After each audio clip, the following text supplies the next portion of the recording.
एक लंबे समय पहले एक गांव में रामैया नामक एक गरीब किसान रहता था। वो बहुत मेहनत से काम करता था। खेती में ज्यादा लाभ नहीं आते थे, फिर भी वो खेती को अपना खुदा मानता था, क्योंकि वो खेती से उतना प्यार भी करता था। एक बार हमेशा की तरह रामैया फसल बोता है, लेकिन उस खेत में पानी नहीं आता है। इसी कारण वो बारिश का इंतजार करता है, लेकिन उस साल बारिश भी उस साल रामैया को धोखा देती है। इसी कारण उसका सारा खेत सूख जाता है। इस बार उसके आंखों के सामने ही उसका सारा खेत सूख जाते हुए देख रामैया को समझ में नहीं आता है कि वो क्या करे। तब तक वो बीज और कीटनाशकों के लिए उधार ले चुका था और उसके बीवी के बार बार कहने के बावजूद वो उसके सारे जान पहचान वालों से बहुत पैसे उधार ले चुका था। ये सब खेत में फसल बोने के लिए करता है, लेकिन अब वही खेत सूख गया है। अब उसका उधार चुकाने के दो ही मार्ग थे। एक ये कि उस उधार को चुकाने के लिए वो एक और उधार ले, और दूसरा ये कि उस उधार को चुकाने के लिए वो दूसरा काम ले ले। यही सोचते हुए वो गम में उसका घर पहुंचता है।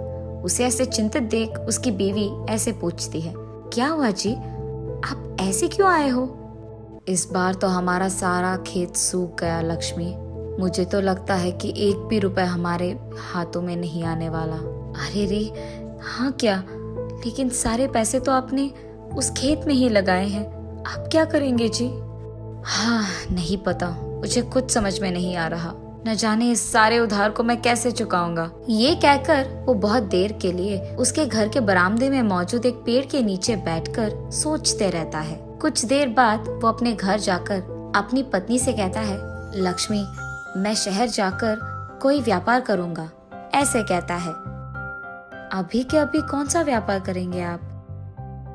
कुछ तो करूंगा। अगर कुछ नहीं हुआ तो कम से कम कूली का काम करूंगा मैं।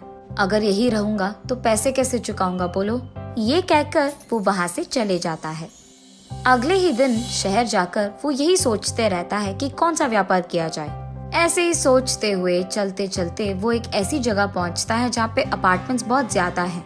वही जंक्शन पे एक पेड़ के नीचे एक बंडी दिखाई देती है।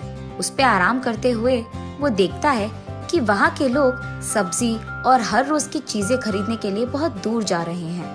ठीक तभी उसे एक योजना आती है कि वहाँ के लोगों को आसानी से सब्जियां खरीदने के लिए एक जगह होनी चाहिए, और बस उसके पास मौजूद थोड़े ही पैसों से रोड के बगल में मौजूद फुटपाथ पे एक बंडी पे सब्जियां बेचना शुरू करता है। और क्योंकि अपार्टमेंट्स के पास में ही सब्जियां सारी मिल रही थी, अपार्टमेंट के सारे लोग रामैया के पास जाकर ही सब्जियां खरीदने लगे। बहुत ही जल्द रामैया का व्यापार लाभ करने लगा। कुछ और दिन अगर ऐसे ही चला तो मैं अपने सारे उधार चुका पाऊंगा। ऐसे सोचकर वो घर भी जाए बिना वही रात में फुटपाथ पे सोते हुए सुबह उठकर सब्जियां खरीदकर उन्हें अपनी बंडी पे दिन भर बेचते रहता था। ऐसे कुछ दिन बीत जाते हैं। एक दिन वहां से गुजर रहे पुलिस फुटपाथ पे मौजूद रामैया की बंडी देख, परमिशन के बिना फुटपाथ पे बंडी लगा के सब्जी का व्यापार करते हो तुम? चलो निकलो पुलिस स्टेशन। ये कहकर पुलिस बहुत जोर से चिल्लाते हैं। साहब मुझे नहीं पता था साहब, यहाँ पे व्यापार करने के लिए परमिशन लेने की जरूरत है, ये मुझे नहीं पता साहब। मैं यहाँ बस 2-4 पैसे कमाने आया साहब, माफ कर दीजिए साहब। तुम पहले यहाँ से पुलिस स्टेशन चलो, वरना पैसे निकालो। चलो फाइन भरो तुम। साहब छोड़ दो साहब, मैं चले जाऊंगा साहब यहाँ से। अरे तू पहले पैसे निकाल। उस पुलिस को पैसे देने के लिए तब तक सब्जी बेचकर जो पैसे उसने इकट्ठा किए थे वो बाहर लाता है। उसे देखते ही पुलिस रामैया के सारे पैसे खींच लेता है। चलो निकलो यहाँ से और कभी यहाँ मत आना, ऐसे चिल्लाता है पुलिस। ये सुनकर रामैया, साहब मेरे मेहनत के पैसे हैं साहब, मैं सोया नहीं, खाया नहीं, पानी भी नहीं पिया साहब, इसके लिए सारे पैसे आप ले लेंगे तो मैं क्या करूंगा साहब?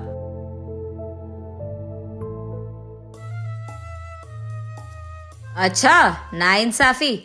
2 हफ्तों से बगैर परमिशन के तू यहाँ फुटपाथ पे व्यापार चला रहा, इस काम के लिए तुझे ज्यादा पैसे देने पड़ेंगे।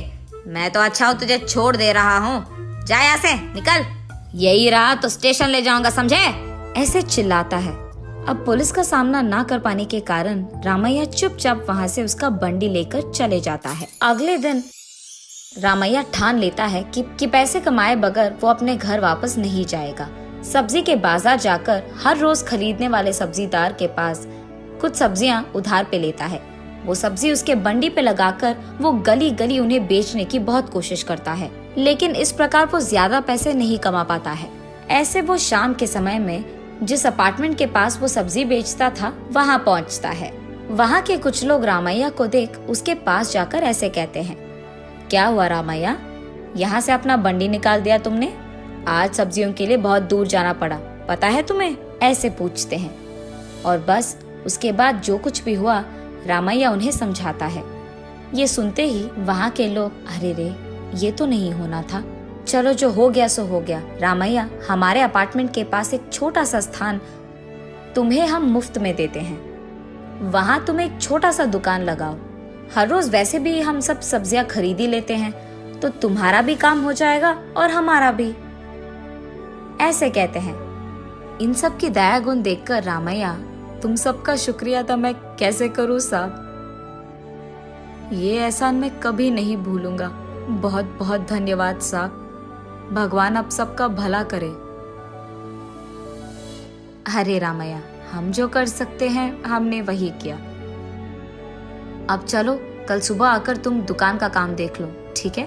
ऐसे कहते हैं। उनके कहे के अनुसार सुबह होते ही रामैया उस अपार्टमेंट के गेट के बाहर एक छोटा सा दुकान लगाता है।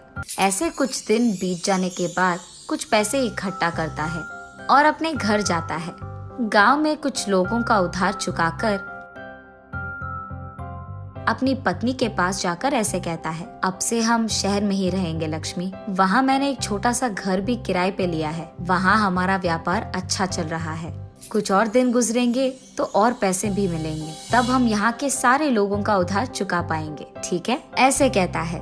कोई नहीं जी, आपके मेहनत का फल मिल गया। तब रामैया सोचता है कि एक ही शहर में जब एक तरह के लोग उससे पैसे छीन लिए, दूसरे तरह के लोग उसको वापस अपने पैरों पे खड़ा करने के लिए मदद किए हैं।